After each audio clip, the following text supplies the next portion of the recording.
Special thanks to my Patreon patrons, Noble Tier and Larking Tier. Hey guys, it's Michael and I'm back for another reaction video. Today we are back with some more MrBallen.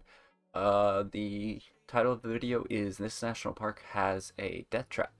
I've watched a couple videos that are not necessarily this video, but they're similar. They were like the 411 cases. They kind of happen in a lot of crazy places like national parks or just in the woods in general. So, death trap. Could be anything. But let's get into it.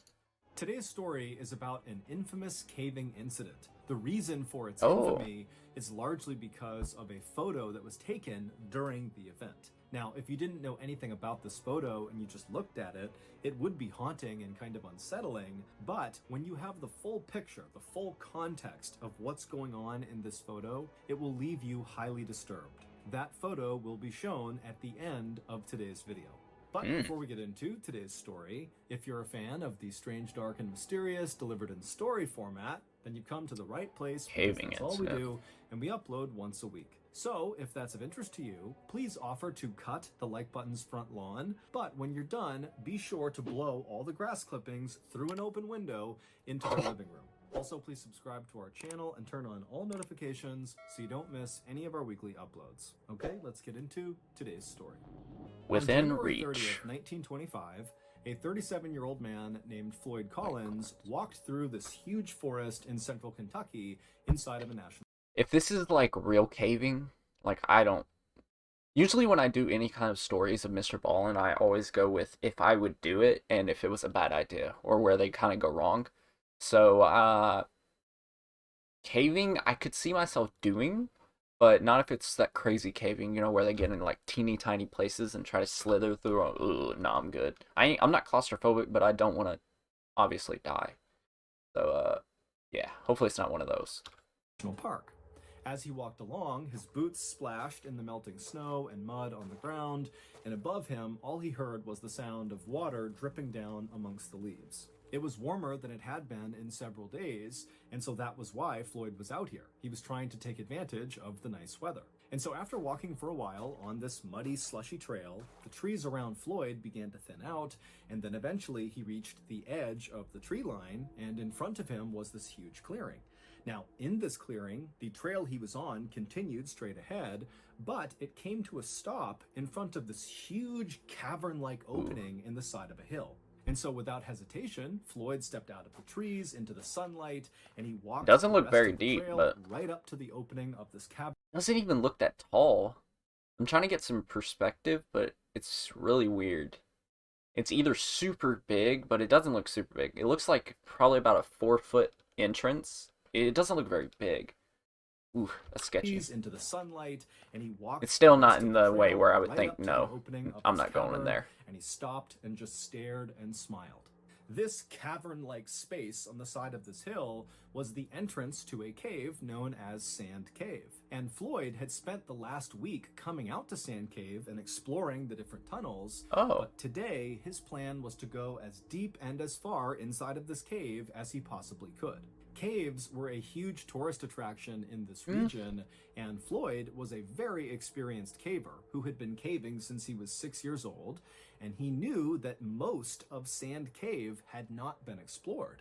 And so if he could go in there and explore all the different parts of the cave and map it all out and make sure it was safe, it was sure to be a huge moneymaker. He could bring people here and lead them on guided tours. So Floyd left the muddy path. Okay, so this is always a thing I say in almost every MrBallen video, I swear. You should always have one person with you. At all times going anywhere out in the wilderness, always have at least one person. Just one. That's all you need at least.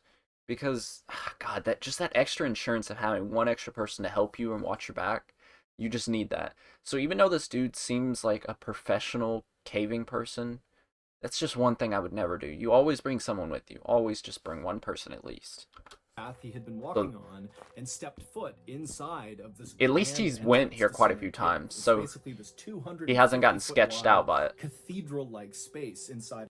Oh, it did not look that big. Okay. Of this hill with ceilings high enough you could stand, but it's totally dark in there. And despite being this big open space, it very quickly funnels to this one kind of tunnel that goes straight down and connects to all these offshoot underground passageways, many of which have never been explored before. And so, as Floyd walked across this big open entryway, he lit his oil lamp and then began mentally preparing himself for what he was about to do, which was going to be very claustrophobia inducing, even for a very experienced caver. And so Floyd reached the back of this huge entryway, and he reached this tunnel that would connect to the rest of the cave, and he began walking down it. And this tunnel was not very restricting. You could stand in it, you could move around in it, Okay. but it was very short. It was 15 feet straight down at an angle, Okay. where at the bottom of those 15 feet was a square hole in the ground. And Floyd, having been here the previous week, knew that once you go through this hole, the real caving begins. Now you're going to be down on your hands and knees, wriggling your way through these very tight and restricting areas where you don't really know where you're going. Because again, a lot of this stuff has never been explored before. But this is why Floyd loved caving. He loved the adventure and the risk of doing things like this. And so Floyd got to this hole, he put his oil lamp down on the ground, he casually lowered himself feet first into this hole, which dropped down several feet, and then once he was on firm ground, he reached up, grabbed his oil lamp, and pulled it into the hole with him. Once he was inside of this lower level space, he crouched down and looked around, and off to his right was a tunnel that he could crawl through that seemed to lead to a series of other tunnels. And so he puts his lamp in front of him, he gets down, and he begins crawling through this tunnel. And after a little while, he reaches this kind of fork in the road where he had several options of very narrow tunnels to choose. Just imagine back in that day, you had to use lanterns. So at least with a flashlight, you can kind of move with the flashlight. With the lantern, you have to hold it like this. You can't really move with it. Oh, that's so bad. Oh, that's so bad. Now, the previous week, Floyd had gone down several of these tunnels and mapped out where they went. Okay. But there was one tunnel in particular at this fork that was very narrow. It was likely the most narrow of all the tunnels. But from where he had seen the last week, it looked like it went pretty far without obstruction. And so he immediately began going head first into this tunnel where he had no idea where it was going to go. Think about that. If you go head first into a tunnel and you get stuck, what are you going to do? You can't really go anywhere. So this guy is like totally fearless, just going head first into what most people would consider a nightmare scenario. And so the way Floyd would approach these very tight tunnels is he would put his oil lamp out in front of him, and then he'd keep his hands over his head, and he'd kind of wriggle his way head first and push his lamp along the way. And so that's what he did. He began going into this really restrictive. So already he's to a point to where I wouldn't continue, but he's an experienced caver, so at this point I still would trust him to do this because for one, he's already done all these other caves and all these other tunnels, and it's just one left. I'm like, come on, man. If you died during the last one, man, that must suck. But, yeah, I wouldn't do this personally, but I could see people doing this and not really give them too much flack for. The tunnel, it's hard to breathe because the walls are so tight on his chest cavity.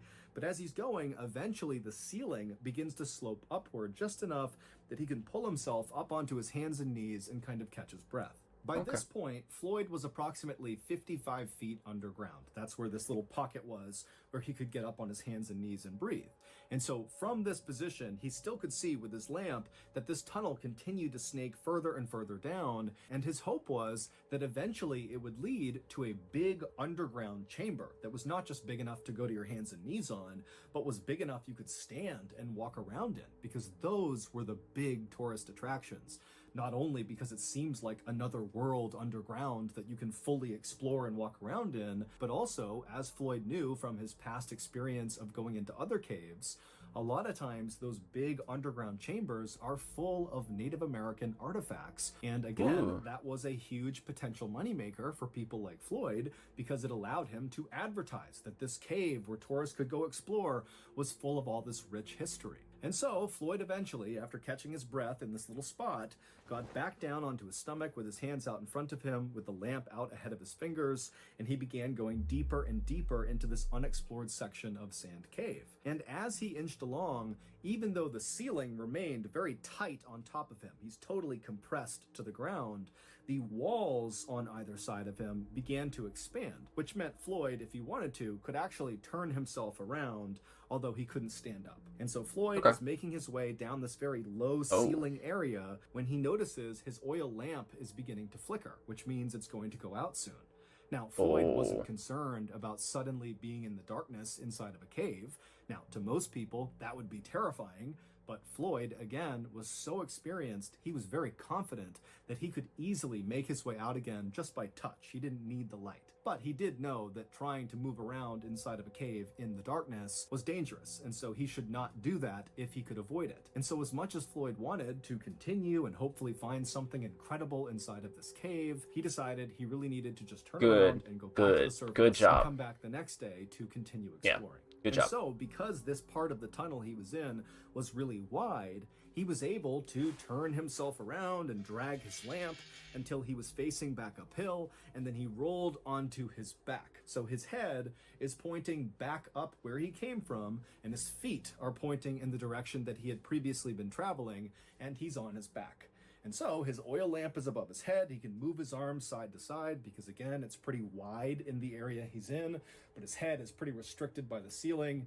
And he began inching with his heels and pushing with his arms, moving up the tunnel on his back.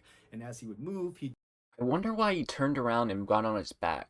The whole time he'd been doing this, crawling, and wonder why he got on his back.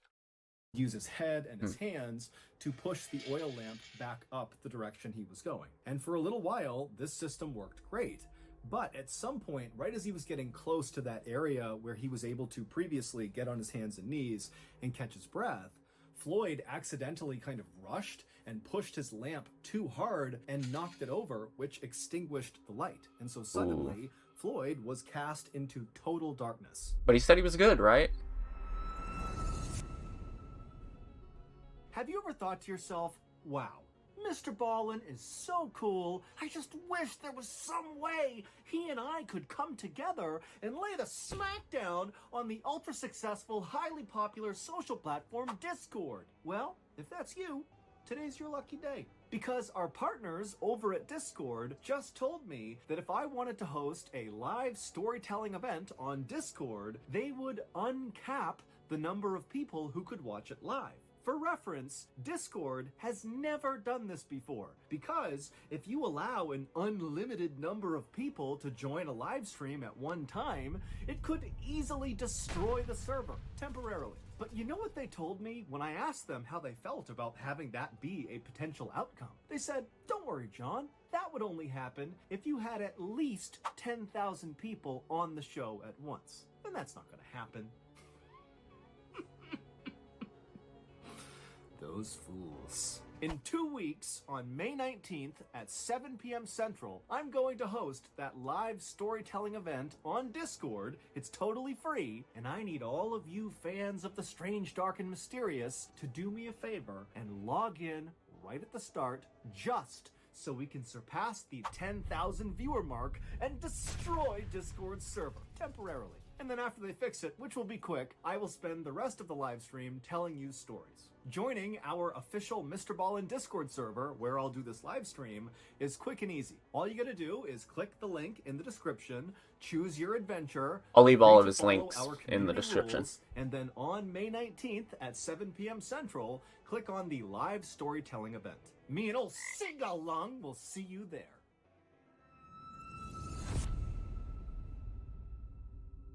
Now, again, Floyd was not concerned or really even scared about being in darkness. Yeah, but yeah, that sounds really cool. That is really cool. I'll leave that stuff in the description just so you can go to it if you would like to. Inside of this cave. If you haven't already. But obviously. This was not a good scenario, and he knew it.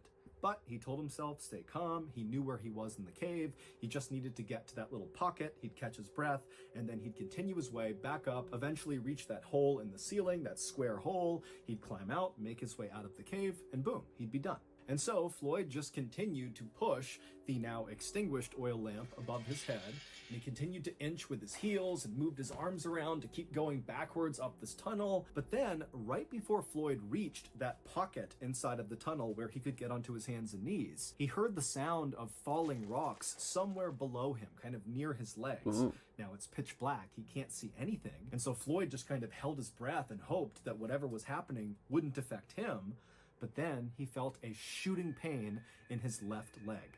A 27-pound rock had broken loose from the low ceiling and landed on his left ankle. Now, at first, Floyd was actually relieved that the rock had landed only on his left leg. And in fact, his leg was actually kind of positioned in a depression on the floor of the cave. And so the rock didn't really hit his left ankle directly. It kind of like hit the ground and then leaned onto his left ankle. And his left ankle was kind of protected in the depression in the cave floor. And so Floyd's thinking, thank goodness it only landed on my ankle and not on my head or my chest, because then I'd be dead. And so, after catching his breath, Optimistic, and I guess. down, Floyd tensed his body and pulled his left leg as hard as he could to clear this 27-pound rock, but his foot wouldn't budge. And so Floyd thought he would just reach down and kind of dig his foot out. He'd just move the rock out of the way. But even though this cave had widened out on either side of Floyd, He couldn't. when he had gone deeper and deeper into it, because he had retraced his steps, he was farther up the tunnel where both sides had really come in much closer to him. And so he wasn't able to actually reach down and touch the rock. The walls made it impossible. And so he wasn't able to use his hands to clear this rock. And so Floyd is pinned underground, unable to move, in absolute pitch darkness inside of a cave that's practically crushing his chest because the ceiling is so low. And he knows it's unstable. The ceiling has now fallen off. So there's a chance more rocks could come in at any time. I mean, this is like a worst case scenario for anybody who goes caving. But Floyd told himself to just stay calm. He knew this was a very bad situation, but people were certain to find out he was missing, and they knew he had gone to Sand Cave, and they would come here, they would find him, and they would rescue him. And so Floyd just... Okay. This isn't as bad as I thought, because I kind of expected he went to this cave without telling anyone, but it sounds like he told people. So that's at least a good thing. Decided he would wait. And for an agonizing 30 hours, remember, 30 hours of pitch blackness, trapped in a totally claustrophobic environment. 30 hours of this, no food, no water, can't go to the bathroom. He's laying there he for should 30 still hours, be and good. then finally, he hears a voice coming from somewhere near the entrance of this cave. And when he heard that voice, it was like the sweetest sound he had ever heard. Because not only did they represent help, but the voice was coming from Floyd's brother, Homer, who was also a very experienced caver. And so Floyd's thinking, thank goodness, I'm saved. And so Homer was able to navigate from the entrance down all the way to the tunnel that Floyd was in. And Homer got to that spot in the tunnel where Floyd had gone to his hands and knees, that pocket there. So Homer's in that pocket, and he can see Floyd is only a few feet away from him. He can see Floyd's head right there. And so Homer, who had a lamp, he shines the light on Floyd, and the two brothers don't waste any time with small talk. Instead, Homer, who had his oil lamp, had set it up right next to them, and he began feeding Floyd sausage sandwiches and giving him sips of water. And then Homer would tell Floyd that he just did not have the equipment to help Floyd get out right now, but Homer was going to go back to the surface, get men, get supplies, and then come back and save Floyd. And so Floyd is very thankful. He's very relieved. Okay, so this isn't actually that bad. He got food, he got water, so he's in a pretty good position at this point. Like, he shouldn't die any reasonably way. He should be fine. I had the title, man. He says goodbye to Homer, and Homer turns and makes his way back up to the surface. 15 hours later, Homer would return by himself.